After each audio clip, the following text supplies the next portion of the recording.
तो क्या होता है जब हजारों साल पुराना ज्ञान आज की साइंस से मिलता है? आज हम भूत विद्या की रहस्यमयी दुनिया में उतर रहे हैं।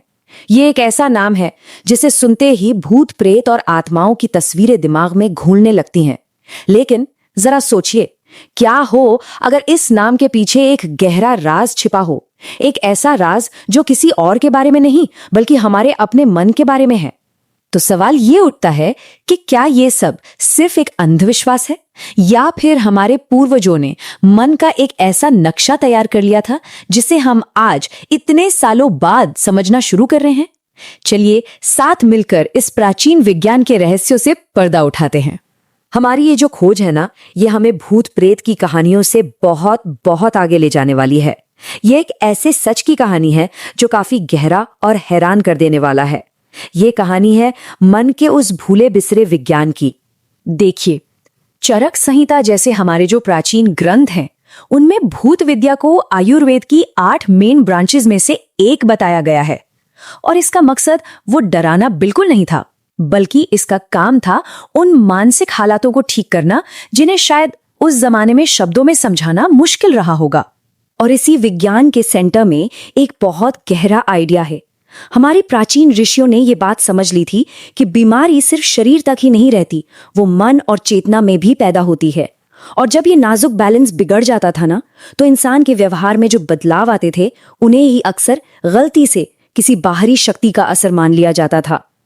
अब इसे समझने के लिए हमारे प्राचीन विचारकों ने मन को 3 गुणों में बांटा। पहला है सत्व, जो मन में क्लियरिटी और शांति लाता है। दूसरा है रज, ये एक्टिविटी और पैशन का प्रतीक है, मतलब मन हमेशा दौड़ता रहता है।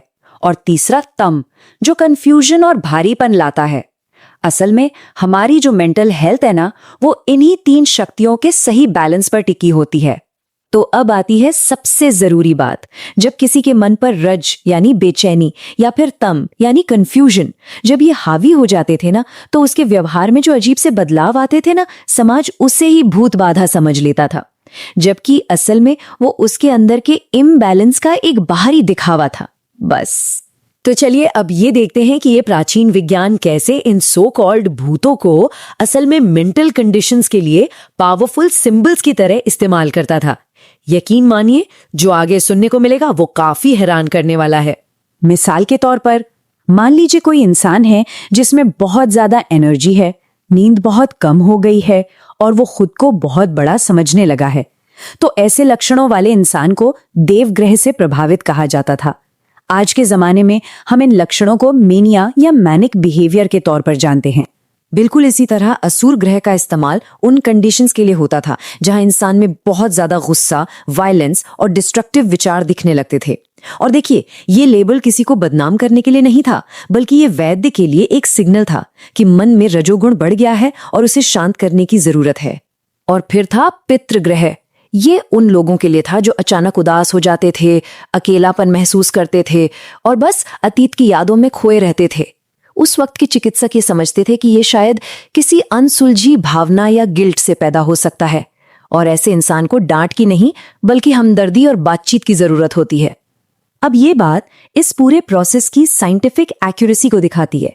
जरा सोचिए, लैब टेस्ट्स के आने से सदियों पहले वैद्य सिर्फ बातचीत, आंखों और व्यवहार को गहराई से देखकर मन की हालत का पता लगा लेते थे। ये सिर्फ और सिर्फ ऑब्जर्वेशन और एक्सपीरियंस की ताकत थी। अच्छा, तो डायग्नोसिस की बात तो हो गई, लेकिन ट्रीटमेंट का क्या? चलिए अब भूत विद्या के उस सोफिस्टिकेटेड मल्टी लेयर्ड इलाज के तरीके को समझते हैं, जो सच कहूं तो आज भी उतना ही रेलेवेंट है। इलाज का जो तरीका था वो कमाल का था, बड़ा होलिस्टिक। मतलब ये सिर्फ सिम्टम्स का इलाज नहीं करता था, बल्कि पूरे इंसान को एक साथ देखता था, उसका शरीर, उसका मन और उसका माहौल। और हर टूल का इस्तेमाल एक खास मकसद से होता था। जैसे जड़ी बूटियां शरीर को बैलेंस करती थीं, मंत्रों का जो रिदमिक जाप था वो मन को फोकस करता था, और सुगंधित धूप एक शांत माहौल बनाती थी। कमाल की बात तो यह है कि फैमिली को भी इलाज के प्रोसेस में शामिल किया जाता था, ताकि मरीज को एक सेफ्टी और सपोर्ट का एहसास हो। और अब सुनिए एक हैरान करने वाली बात। एक टेक्निक थी जिसका नाम था सत्वावजय चिकित्सा। इसमें मरीज को धीरे धीरे, बहुत धीरे धीरे पॉजिटिव विचारों और सच्चाई की ओर लाया जाता था। पता है ये क्या है? ये आज की कॉग्निटिव बिहेवियरल थेरेपी यानी सीबीटी से बहुत ज्यादा मिलती जुलती है। कुछ केसेस में सिंबॉलिक रिचुअल्स यानी कुछ प्रतीकात्मक अनुष्ठान भी किए जाते थे। ये सिर्फ ये विश्वास पैदा करने के लिए था कि नेगेटिव एनर्जी को दूर किया जा रहा है। और ये कोई अंधविश्वास नहीं था, बल्कि ये एक बहुत ही पावरफुल साइकोलॉजिकल इफेक्ट क्रिएट करने की एक सोफिस्टिकेटेड टेक्निक थी, जिसे आज हम प्लेसिबो इफेक्ट के नाम से जानते हैं। लेकिन भूत विद्या का असली मकसद सिर्फ इलाज करना नहीं था, वो तो बस एक हिस्सा था। इसका सबसे गहरा राज वो छिपा है रोकथाम में, प्रिवेंशन में। मतलब एक ऐसा मन बनाना जिसमें इम्बैलेंस कभी आ ही ना पाए। देखिए, सच्चा हीलर सिर्फ बीमारी को खत्म नहीं करता, वो तो इंसान को इतना मजबूत बना देता है कि बीमारी दोबारा वापस ही ना आ पाए। मेंटल रेजिलियंस, यही हेल्थ की सबसे ऊंची स्टेज है। और इसे पाने के लिए ऋषियों ने कुछ बहुत प्रैक्टिकल लाइफस्टाइल टिप्स दी हैं, जैसे अपने विचारों, शब्दों और कामों को लेकर अवेयर रहो, एक रेगुलर रूटीन और बैलेंस डाइट बनाए रखो, सूर्योदय देखने जैसी छोटी छोटी चीजों में शांति ढूंढो, और मन की उथल पुथल को शांत करने के लिए खामोशी में, अकेले में कुछ वक्त बिताओ। और बस यही तो भूत विद्या का सार है। असली लड़ाई किसी बाहरी ताकत से है ही नहीं, लड़ाई तो हमारे अपने अंदर के कंफ्यूजन और डर से है। जब मन ज्ञान और बैलेंस की रोशनी से भर जाता है तो अंधेरा वो तो अपने आप ही गायब हो जाता है।